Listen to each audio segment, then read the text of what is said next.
एक शाम नफरत भरी ताकतों के खिलाफ के उन्वान से अजीम शान जलसा मुनक्किद किया गया। अहमदाबाद में पहली बार ऐसा हुआ कि जब एक ही स्टेज पर दलित, मुस्लिम और पटेल बरादरी के रहनुमा जलवा अफरोज थे। इस जलसे में दलित मुस्लिम और पटेल मुस्लिम इत्तेहाद के नारे भी बुलंद किए गए। मेरा नाम हार्दिक पटेल है और मैं हिंदू हूँ, लेकिन वो हिंदू नहीं जहाँ पर गाय के नाम पर किसी मुसलमान की हत्या करूं।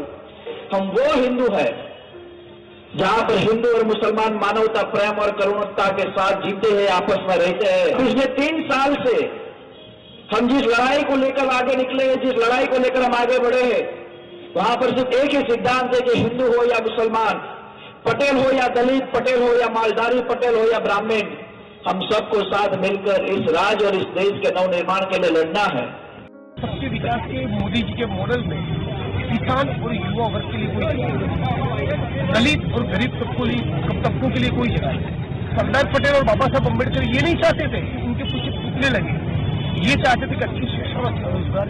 ये जो बार बार सवाल आता है तो मोदी जी नहीं तो कौन? तो हमारा ये कहना है कि मोदी जी के सामने इस मुल्क का वो 60 करोड़ युवा खड़ा होगा जिसकी आयु 35 से कम। इस संस्था को आज 1 साल होगा।